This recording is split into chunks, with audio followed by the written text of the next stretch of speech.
വാർത്തകളിലേക്ക് വിശദമായി. സ്വർണ്ണക്കടത്ത് കേസിൽ എം ശിവശങ്കറിനെ എൻഫോഴ്സ്മെന്റ് ഡയറക്ടറേറ്റ് ചോദ്യം ചെയ്യുന്നു. കൊച്ചിയിലെ ഓഫീസിലാണ് ചോദ്യം ചെയ്യൽ. അന്വേഷണ സംഘത്തിന് മുന്നിൽ ഹാജരാകാൻ ശിവശങ്കറിന് സമൻസ് നൽകിയിരുന്നു. വിവരങ്ങളുമായി CN പ്രകാശ് ചേരുന്നു. പ്രകാശ്, കഴിഞ്ഞ ദിവസങ്ങളിലും തുടർച്ചയായ മണിക്കൂറുകൾ ചോദ്യം ചെയ്തിരുന്നു. ഇന്നും ചോദ്യം ചെയ്യൽ ആവർത്തിക്കുന്നു. പ്രധാനമായും വിദേശയാത്ര സംബന്ധിച്ചുള്ള വിവരങ്ങൾ ചോദ്യം ചെയ്യൽ ലക്ഷ്യമിടുന്നു എന്നായിരുന്നു നേരത്തെയുള്ള സൂചനകൾ. എങ്ങനെയാണ് ചോദ്യം ചെയ്യലുമായി ബന്ധപ്പെട്ട് ലഭ്യമാകുന്ന വിവരങ്ങൾ ഇതുവരെ?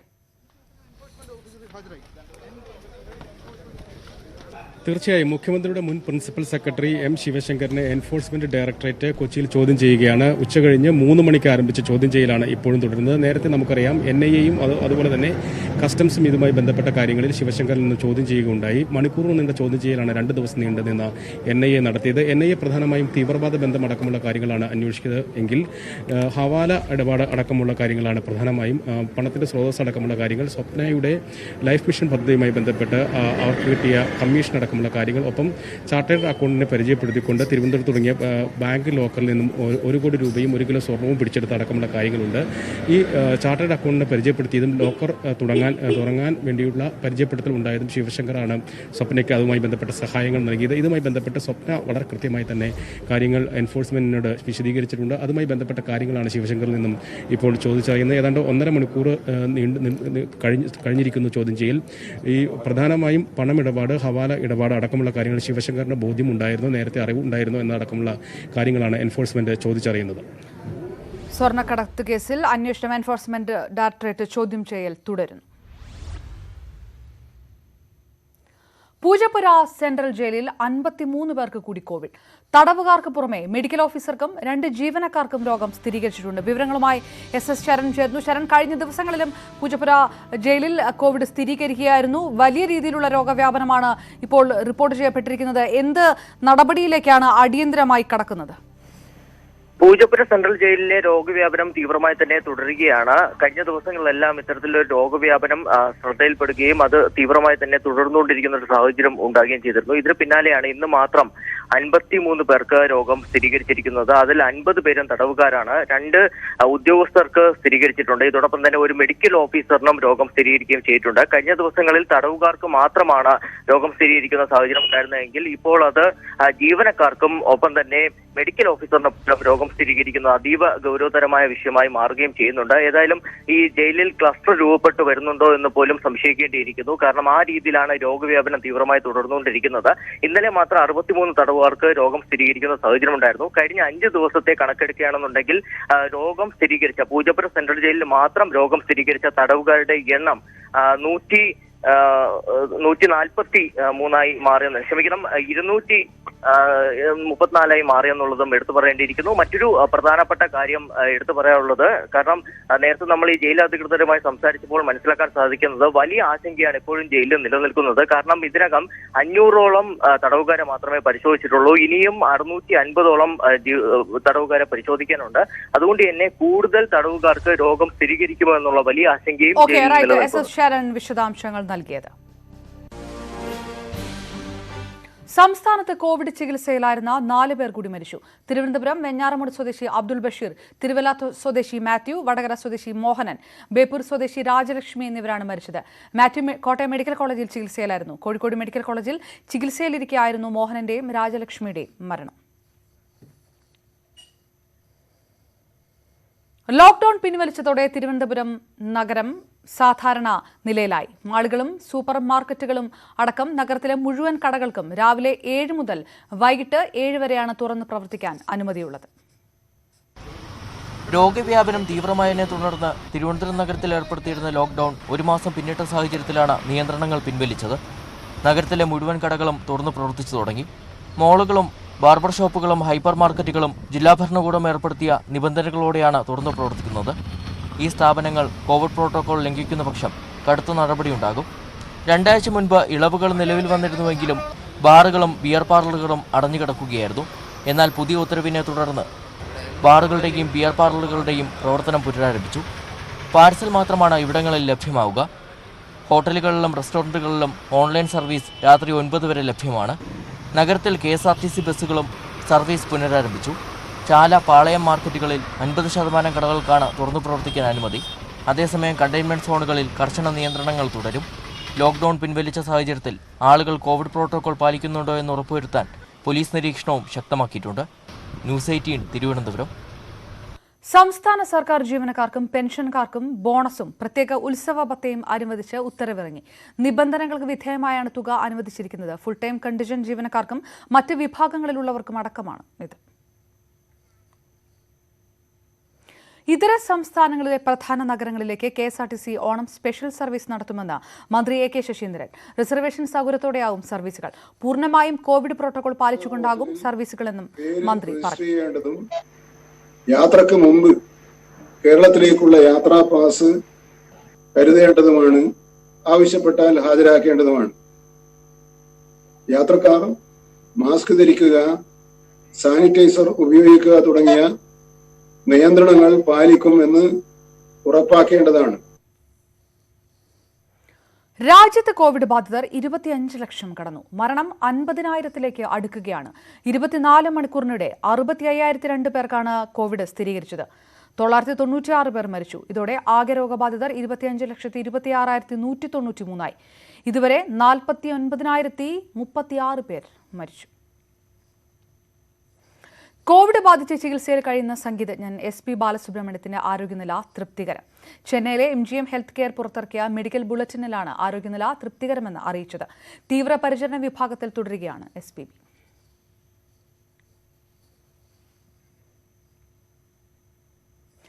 സ്വാതന്ത്ര്യദിനാഘോഷത്തിൽ രാജ്യം.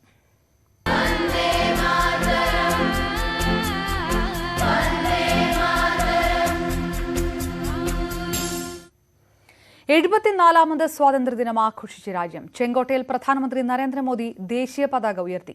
കോവിഡ് വാക്സിൻ ഉടൻ യാഥാർത്ഥ്യമാക്കുമെന്ന് വ്യക്തമാക്കിയ പ്രധാനമന്ത്രി ആരോഗ്യരംഗം ഡിജിറ്റലാകുന്നതിന്റെ ഭാഗമായി എല്ലാവർക്കും ആരോഗ്യ തിരിച്ചറിയൽ നമ്പർ നൽകുമെന്നും പ്രഖ്യാപിച്ചു. ഇന്ത്യൻ പരമാധികാരത്തിൽ കണ്ണുവെച്ചവർക്ക് ശക്തമായ മറുപടി നൽകിയതായും സ്വാതന്ത്ര്യദിന പ്രസംഗത്തിൽ പ്രധാനമന്ത്രി പറഞ്ഞു.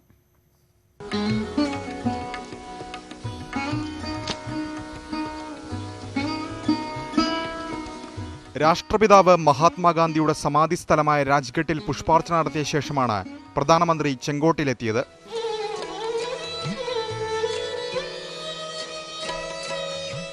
പ്രതിരോധ മന്ത്രി രാജ്നാഥ് സിംഗിന്റെ നേതൃത്വത്തിൽ ചെങ്കോട്ടയിൽ പ്രധാനമന്ത്രിയെ സ്വീകരിച്ചു.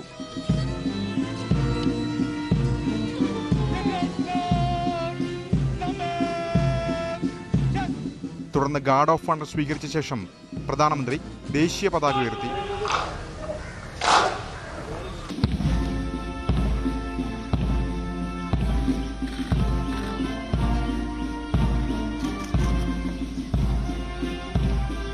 ഒരു മണിക്കൂർ 25 മിനിറ്റ് നീണ്ടുനിന്ന പ്രസംഗത്തിൽ കോവിഡ് പ്രതിരോധമടക്കം ആരോഗ്യമേഖലയെ സംബന്ധിച്ചും ആത്മനിർഭർ ഭാരത് പദ്ധതിയെക്കുറിച്ചുമാണ് പരാമർശിച്ചത്. കോവിഡ് പോരാട്ടത്തിൽ മുന്നിൽ നിൽക്കുന്നവരെ പ്രധാനമന്ത്രി അഭിവാദ്യം ചെയ്തു. കേന്ദ്രവും സംസ്ഥാനവും ഒന്നിച്ചു പോരാടുമെന്നും പ്രതിസന്ധി കാലത്തെ മറികടക്കുമെന്നും പ്രധാനമന്ത്രി പറഞ്ഞു. രാജ്യത്ത് കോവിഡ് പ്രതിരോധ മരുന്നുകളുടെ 3 പരീക്ഷണങ്ങൾ നടക്കുകയാണെന്നും എത്രയും വേഗം മരുന്നുകൾ തയ്യാറാകുമെന്നും മോദി. वैक्सीन हर भारतीय तक कम से कम समय में कैसे पहुंचे उसका खाका भी तैयार है, उसका रूपरेखा भी तैयार है. ആരോഗ്യമേഖലയ്ക്കായി ദേശീയ ഡിജിറ്റൽ ആരോഗ്യ മിഷനും പ്രഖ്യാപിച്ചു. ഇതുപ്രകാരം ഓരോ പൗരനും ഓരോ തിരിച്ചറിയൽ നമ്പർ ഉണ്ടാകും. പരിശോധന, രോഗം സംബന്ധിച്ച വിവരങ്ങൾ, ഏത് ഡോക്ടർ ഏതു മരുന്ന് നൽകി തുടങ്ങിയ വിവരങ്ങളെല്ലാം ഇതിൽ അടങ്ങിയിരിക്കും. भारत के हेल्थ सेक्टर में ये एक नई क्रांति ले आएगा. इलाज में आने वाली परेशानियां कम करने के लिए टेक्नोलॉजी का बहुत सुविचारित रूप से उपयोग होगा. ആത്മനിർഭർ ഭാരത് 130 കോടി ഇന്ത്യക്കാരുടെ മന്ത്രമായി മാറി. കർഷകർക്ക് അടിസ്ഥാന സൗകര്യങ്ങൾ ഒരുക്കാനായി 1 ലക്ഷം കോടി രൂപയുടെ കാർഷിക അടിസ്ഥാന വികസന ഫണ്ട് പ്രഖ്യാപിച്ചു. രാജ്യത്ത് 110 ലക്ഷം കോടി രൂപയുടെ അടിസ്ഥാന സൗകര്യ വികസനം നടപ്പാക്കുമെന്നും 7000 പദ്ധതികൾ ഇതിനു കീഴിൽ കണ്ടെത്തിയതായും പ്രധാനമന്ത്രി പറഞ്ഞു. മേക്ക് ഇൻ ഇന്ത്യക്കൊപ്പം മേക്ക് ഫോർ വേൾഡ് എന്ന മുദ്രാവാക്യവുമായി മുന്നോട്ട് പോകണം. അതിർത്തിയിൽ പ്രകോപനം സൃഷ്ടിക്കുന്ന ചൈനയ്ക്കും പാകിസ്ഥാനും പ്രധാനമന്ത്രി മുന്നറിയിപ്പ് നൽകി. രാജ്യത്തിന്റെ പരമാധികാരത്തിൽ കണ്ണുവെച്ചവർക്കെതിരെ അതേ ഭാഷയിൽ പ്രതികരിച്ചു. ലഡാക്കിൽ എന്തു സംഭവിച്ചെന്ന് ലോകം കണ്ടതാണെന്നും മോദി. LOC से लेकर LAC तक देश की संप्रभुता पर जिस किसी ने आंख उठाई, देश की सेना ने, हमारे वीर जवानों ने उसका उसी की भाषा में जवाब दिया है। ജമ്മു കശ്മീർ വികസനത്തിന്റെ പാതയിലായെന്നും മണ്ഡല പുനർനിർണയം പൂർത്തിയായാൽ തെരഞ്ഞെടുപ്പുണ്ടാകുമെന്നും മോദി അറിയിച്ചു. National desk, news 18.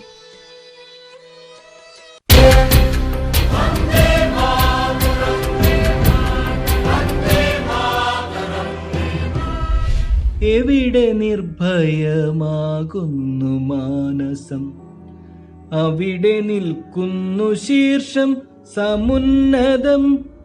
എവിടെ വിജ്ഞാനം സർവസ്വതന്ത്രമായി അവികലമായി വിരാജിപ്പു നിത്യവും.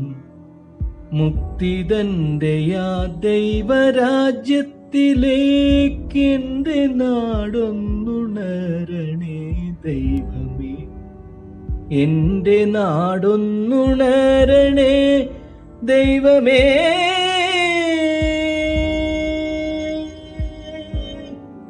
ദൈവമേ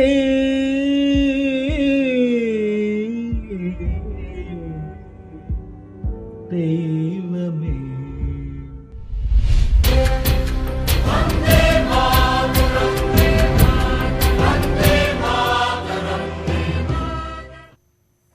സ്വാതന്ത്ര്യ ദിനാഘോഷങ്ങളുടെ ഭാഗമായി സംസ്ഥാനത്തെ വിവിധ കേന്ദ്രങ്ങളിൽ പതാക ഉയർത്തി. മുഖ്യമന്ത്രി കോവിഡ് നിരീക്ഷണത്തിലായതിനാൽ ദേവസ്വം മന്ത്രി കടകംപള്ളി സുരേന്ദ്രനാണ് തിരുവനന്തപുരത്ത് പതാക ഉയർത്തിയത്.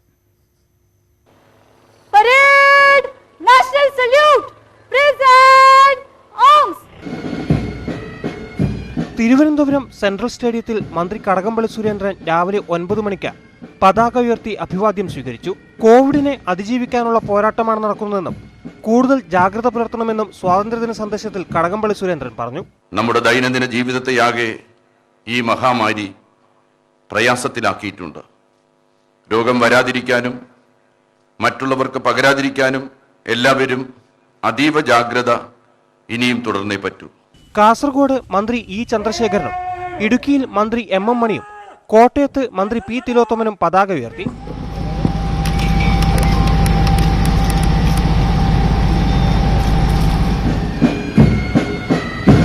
തൃശൂരിൽ ജില്ലാ കളക്ടർ S ഷാനവാസ് ദേശീയ പതാക ഉയർത്തി. മന്ത്രിമാരും കളക്ടർമാരും നിരീക്ഷണത്തിലായ ജില്ലകളിൽ ADM ആണ് പതാക ഉയർത്തിയത്.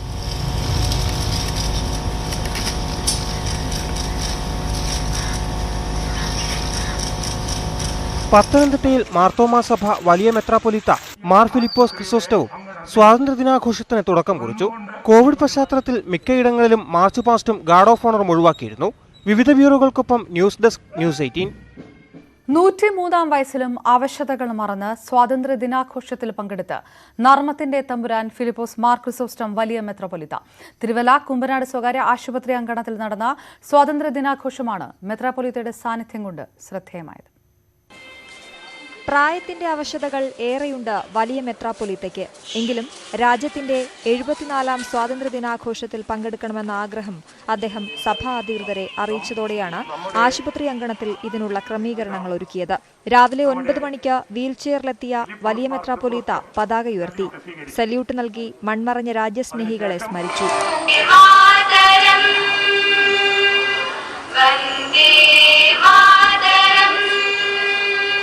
എല്ലാവരും ഗാന്ധിജി നെഹ്റു എല്ലാവരും കടപ്പാട് ഞാൻ അറിയിക്കുന്നു.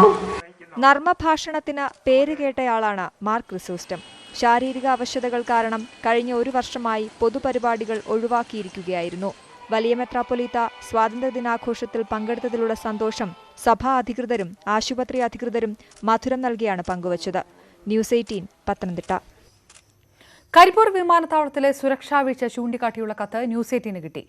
റൺവേ റൺ 0-ലെ അപകട സൂചന വ്യക്തമാക്കുന്ന കത്ത് 9 വർഷം മുൻപാണ് വ്യോമയാന സുരക്ഷാ ഉപദേശക സമിതി അംഗം ക്യാപ്റ്റൻ മോഹൻ രംഗനാഥൻ നൽകിയത്.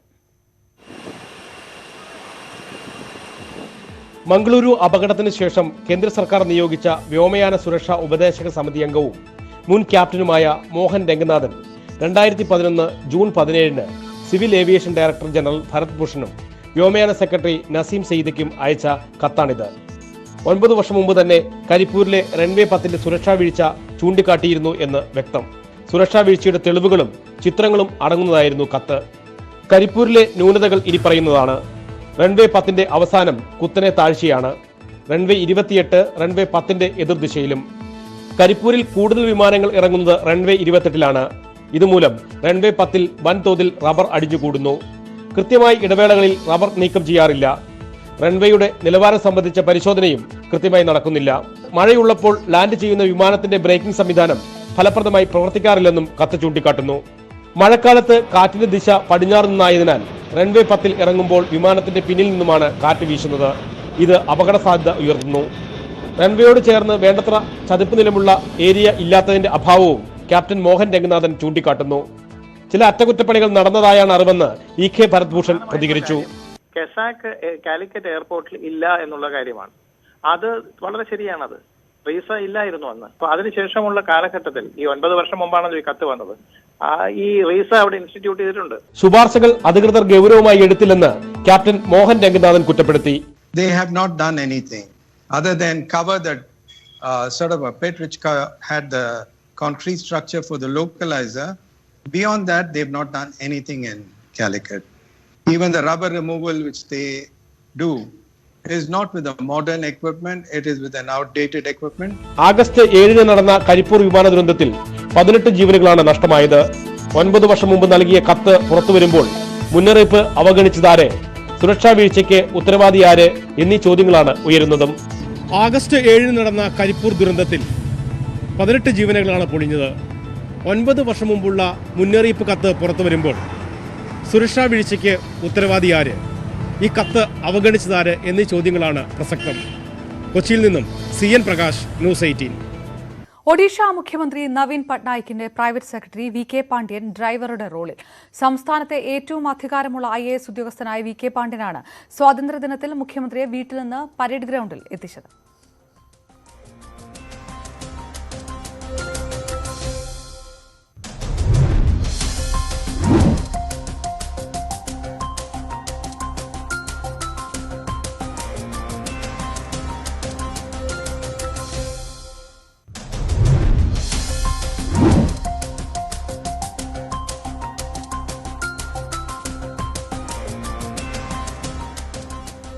കോവിഡ് പശ്ചാത്തലത്തിൽ വിർച്വൽ മീറ്റിംഗുകളാണ് മുഖ്യമന്ത്രി ഏറെയും നടത്താറുള്ളത്.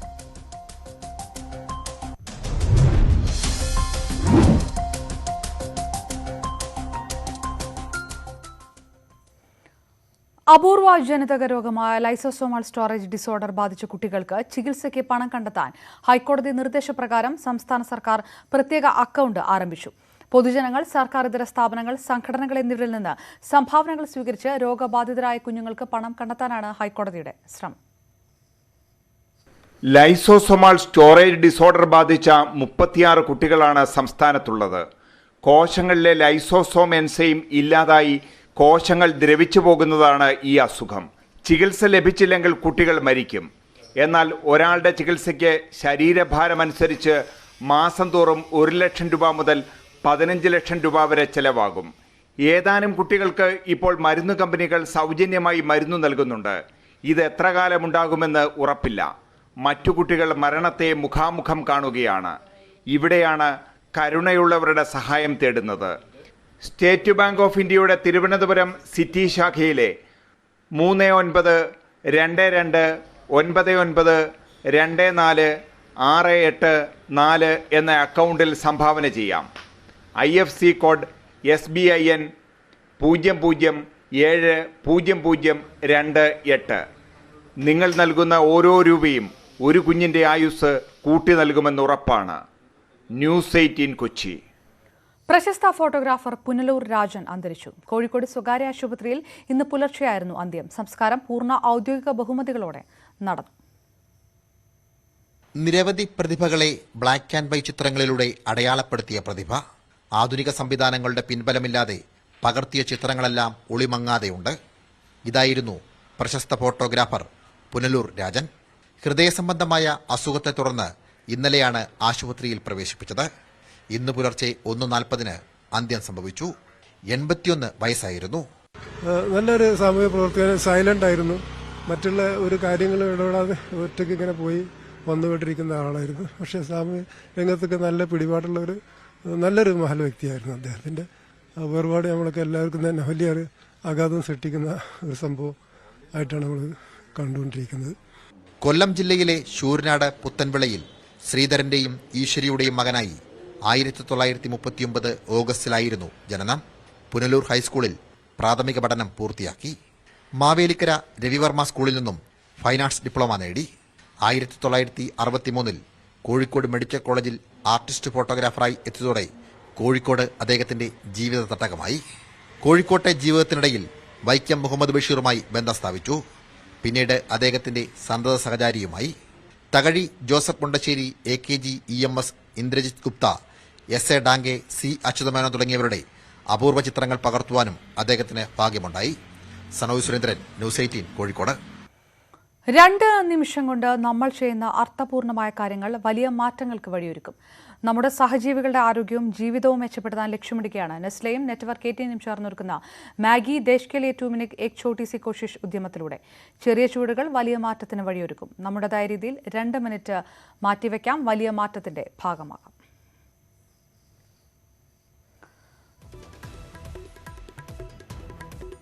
വിശദമായ വാർത്തകൾക്കും വിശകലനങ്ങൾക്കും സന്ദർശിക്കുക malayalam.news18.com. വാർത്തകൾ പൂർണ്ണമാകുന്നു. ഇനി വാർത്തകൾ വേഗത്തിൽ കാണാം. ധന്യ വിശ്വമെത്തും. നമസ്കാരം.